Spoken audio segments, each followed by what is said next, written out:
Good morning mga Lods. Ngayon po ay May 26 at ngayon po ay tayo po ay mapapandaw ng ating bubo. May 5 araw na po siya dun sa laot kaya papandawin natin siya. This is another day of adventure of bubo trap fishing. And mga Lods, samahan nyo kami sa aming adventure sa araw na to. Kita-kits tayo sa ating pabahay mga Lods, sa ating mga bubo trap na panghuli natin ng mga mayamaya at lapu-lapu. So, mga Lods, tayo po ay palaot na. Palisan po tayo rito sa tabi at patungo na po tayo sa laot sa ating pabahay upang pandawin yung ating mga bubo. Kita-kits mga Lods. Ayan po mga Lods, narito po tayo sa ating unang bubo. Ayan po yung kanyang palutang. Kita na po, nasisilag natin. At hihilahin na po natin siya pa ibabaw. Ayan po mga Lods, yung una nating bubo ay may 4 na perasong huli. Ayan po mga Lods. Ayan. 4 na maya-maya. Okay, susunod naman po tayo mga Lods sa pangalawa nating fish trap or bubo. Ayan po mga Lods, yung pangalawa nating bubo. Ang dami pong huli nito. Siguro po ay mga 1, 2, 3, 4, 5, 6, 7, 8, 9, 10, 11, 12 mga 12 pieces po mga Lods ang huli. Ayan po mga Lods, yung huli nating pangalawang bubo. Oh, ang gaganda mga Lods. Ang laki. Ayan po mga Lods.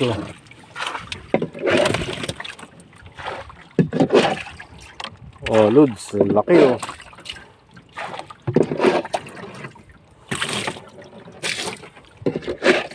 Nice fish.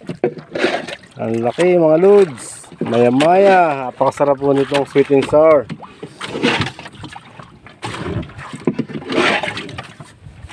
Mga Lods. Ang laki, ang gaganda. Alright. Sa alright. Okay, sa alright mga Lods. Oh, lalaki ng huli. Tingnan naman po natin yung pangatlo nating fish trap. Ayan po mga Lods. Oh, ang dami ring huli ng aming pangatlong bubo. Nakakatawa mga Lods oh. Ang dami-daming maya-maya. Pangatlong bubo po ito mga Lods. Sigurado po marami kang mahuli ngayon. Ayan po yung huli ng ating pangatlong bubo mga Lods. Maraming medium size. Ayan po mga Lods oh. Ang dami rin. Buhay na buhay pa. Oh. Gusto pa lumaban. Ayan mga Lods oh. Medium size. Maya-maya. Ay, talon-talon pa sila. Ayan po. Punta naman po tayo doon sa ating pang-4 na bubo. Kita-kits mga Lods. Po yung pang-4 nating bubo mga Lods. Sad to say, wala pong huli. Ayan po. Puro tubig po ang sinala. Wala pong nasalang isda.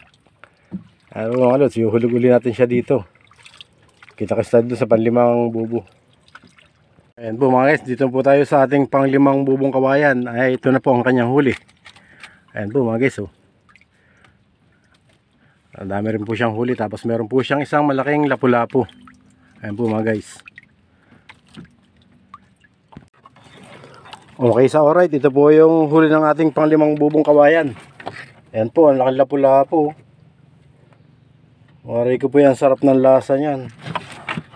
Ayan po, mga maya-maya. Oh, medyo pinagpala tayo ng Panginoon sa umagang ito. Medyo marami-rami na po ang ating huli. At sunod naman po natin yung pang-6 na bubo mga Lods. Kita-kits po tayo ron. Yan po yung huli na aming pang-6 na bubo mga Lods. Yan po, ang laking pakoy. Oh, ang laki. Sarap po yung ihaw. Ihaw po yan ng tatay ko sigurado. Ang sarap-sarap po niya. Susaw mo sa tuyo mansi na may sili. Ayan mga Lods. Ito na po yung pampitong bubo namin, yung screen na plastic. At ito lang po ang kanyang huli, 2 saging-saging. Kung tawagin po sa ibang lugar ay bisugo. Salmonete pa lang tawag sa ibang lugar. Sa may parting south. Ayan lang po ang huli mga lods. At ihuli na po muli natin itong ating bubo at tayo po ay pauwi na. Ayan po mga lods, narito na po tayo sa tabi. Nakauwi na po tayo. At yung ating pong isda ay naiuwi na sa bahay. At hanggang dito lang po muna ang ating fishing adventure sa araw na to. See you mga lods. Ayan mga lods, nakauwi na po tayo rito sa bahay. Salamat sa Diyos at nakauwi tayo ng ligtas at mapayapa. At ito po yung ating mga huli sa umagang ito mga lods. Ayan po mga lods, yung ating huli. Isang puno lang po sa cooler. Ayan, maraming pong salamat sa Diyos at tayo po ay biniyaya sa araw na to. Salamat po sa Diyos sa napakaraming isda na aming nahuli. Thank you mga lods for watching.